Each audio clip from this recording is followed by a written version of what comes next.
10টি আলামত দেখলে বুঝবেন আপনার সাথে খারাপ জিন আছে, জিনের আসর আপনার সাথে আছে।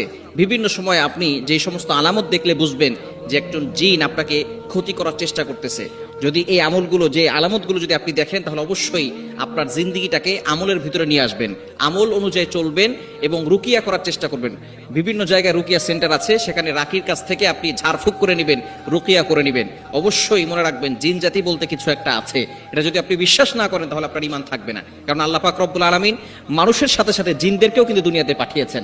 আল্লাহ তাআলা পবিত্র কুরআনুল কারীমের ভিতরে নিজেই বলে দিয়েছেন, 27 নম্বর পারা 2 নম্বর পৃষ্ঠার 5-6 নম্বর লাইন, সূরাতুজ জারিয়াতের 56 নম্বর আয়াতে রব্বুল আলামিন বলেন, ওয়ামা খলাকতুল জিন্না ওয়াল ইনসা ইল্লা লিয়াবুদুন, I have created the human and the jinn people to worship only me. আমি মানুষ এবং জিন জাতিকে একমাত্র আমার ইবাদত করার জন্য সৃষ্টি করেছি। সুতরাং জিন জাতি আছে। আল্লাহ তাআলা জিনদের ব্যাপারে একটা সূরা নাজিল করে দিয়েছেন। এটা আধুনিক চিকিৎসা বিজ্ঞান, বর্তমানে সায়েন্স যারা চিকিৎসা বিজ্ঞান, তারা এটাকে জিন জাতি বলতে কিছু আছে এটা বিশ্বাস করতে চায় না। তবে যারা ঈমান এনেছে, আল্লাহর প্রতি বিশ্বাস স্থাপন করে, তাদেরকে অবশ্যই বিশ্বাস করতে হবে যে জিন জাতি বলতে কিছু একটা আছে। আল্লাহ তাআলা জিনদের ব্যাপারে একটা সূরা নাজিল করে দিয়েছেন। সূরাতুন নাস, মানুষের ব্যাপারে একটা সূরা নাজিল করেছেন, জিনদের ব্যাপারে একটা সূরা নাজিল করে দিয়েছেন। সুতরাং জিন জাতি আছে।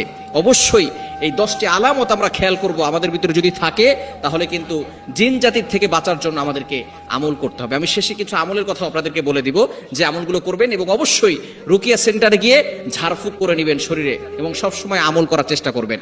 নাম্বার 1 নাম্বার হচ্ছে কোনো কারণ ছাড়াই, এগুলো হচ্ছে জাগ্রত অবস্থায় আপনি যে সিমটমগুলো দেখলে বুঝবেন যে আপনার কাছে জিন আছে কিনা।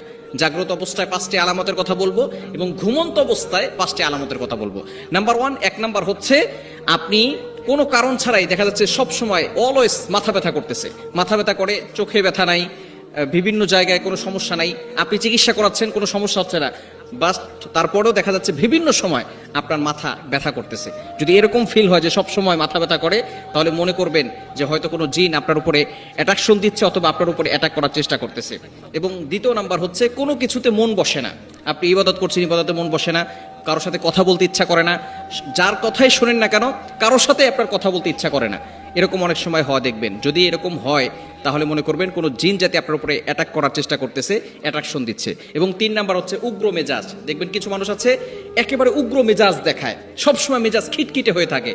যারা দেখবেন সব সময় সন্তানদেরকে দেখতে পারে না, স্ত্রীকে দেখতে পাচ্ছে না, এবং অনেক সময় দেখা যাচ্ছে নিজের মায়ের সাথে খারাপ ব্যবহার করতেছে, বাবার সাথে খারাপ ব্যবহার করতেছে, আত্মীয় স্বজন রিলেটিভ যারা আছে কারোর সাথেই ভালো ব্যবহার করে না, সবার সাথে উগ্র মেজাজ দেখায়। যদি এরকম হয় তাহলে অবশ্যই আপনি আমল করার চেষ্টা করবেন। 4 নাম্বার হচ্ছে শরীরের কোনো অঙ্গে সর্বদা ব্যথা করা, যেমন আপনার হাতে ব্যথা করতেছে, কোমরে ব্যথা করতেছে, বারবার আপনি ডক্টর দেখাচ্ছেন, চিকিৎসা করাচ্ছেন, কিন্তু কোনো ফায়দা পাচ্ছেন না। হয়তো কোনো জায়গায় আপনাকে এমনভাবে জিন ব্যথা করে রাখছে যাতে করে আপনি বিপদে পড়ে যেতে পারেন। এবং 5 নাম্বার হচ্ছে অস্বাভাবিকভাবে খাওয়া। একজন মানুষ বেশি খেতেই পারে, এটা স্বাভাবিক। কিছু কিছু মানুষ আছে একটু বেশি খেতেই পারে, আল্লাহ তাআলা খাওয়ার ব্যাপারে কোনো নিষেধ করেন নাই। তবে অবশ্যই কিছু মানুষ দেখবেন অস্বাভাবিক খায়। একজন মানুষ 4 কেজি 5 কেজি মিষ্টি খেয়ে ফেলে, দেখবেন জিনেরা কিন্তু মিষ্টি একটু বেশি পছন্দ করে। অনেক মানুষ আবার এরকম আছে দেখবেন একসাথে 5 কেজি 6 কেজি মিষ্টি খেয়ে ফেলে। যদি এরকম হয়, অস্বাভাবিক খাওয়া, অতিরিক্ত অস্বাভাবিক খাওয়া, তাহলে মনে করবেন কোনো জিন হয়তো তাকে আক্রমণ করছে, তাকে অ্যাট্রাকশন দিচ্ছে, তার ভিতরে কোনো খারাপ জিন আছে। এবং ঘুমন্ত অবস্থায় যে 5টি বিষয় দেখলে মনে করবেন যে আপনার উপরে জিন অ্যাটাক করতে পারে। প্রথম 5টি বললাম। নাম্বার 6 নাম্বার হচ্ছে ঘুমের মধ্যে হঠাৎ করে চমকে ওঠা। অনেক মানুষ দেখবেন ঘুমের মধ্যে ঘুমিয়েছেন, হঠাৎ করে আপনি চমকে উঠেছেন। যদি এরকম হয় তাহলে মনে করবেন হয়তো কেউ আপনাকে আক্রমণ করার চেষ্টা করতেছে। এবং 7 নাম্বার হচ্ছে খুবই গুরুত্বপূর্ণ, সেটা হচ্ছে ভয়ঙ্কর স্বপ্ন দেখা। আপনি মানুষের মাথা দেখতেছেন, কঙ্কাল দেখতেছেন, ভয়ঙ্কর ভয়ঙ্কর স্বপ্ন আপনি রাতের বেলা যখনই ঘুমান তখনই আপনি ভয়ঙ্কর স্বপ্ন দেখেন। যদি এরকম দেখেন তাহলে কিন্তু অবশ্যই আপনি আমল করার চেষ্টা করবেন। এবং 8 নাম্বার হচ্ছে উঁচু জায়গা থেকে নিচে পড়ে যাওয়া। আপনি স্বপ্ন দেখতেছেন যে আপনি বিল্ডিং এর ছাদ থেকে নিচে পড়ে যাচ্ছেন, অথবা আপনি বিমানে উঠেছেন, সেখান থেকে কেউ আপনাকে ফেলে দিয়েছে, আপনি সেখান থেকে শুধু পড়তেছেন, কেউ আপনাকে ধরতেছে না। এরকম অনেক সময় যদি উপর থেকে নিচে পড়ে যাওয়া দেখেন তাহলে মনে করবেন যে কেউ জিন অথবা অন্য কেউ আপনাকে ব্ল্যাক ম্যাজিক, জাদুটোনা অথবা জিনের মাধ্যমে আপনাকে পাচার করে আপনাকে বিপদে ফেলতে চাচ্ছে। এবং 9 নাম্বার হচ্ছে ঘুমের মধ্যে আপনি স্বপ্ন দেখবেন কুকুর অথবা অন্য কোনো হিংস্র প্রাণী আপনার উপরে অ্যাটাক করতে চাচ্ছে, আপনাকে ধাওয়া করতেছে।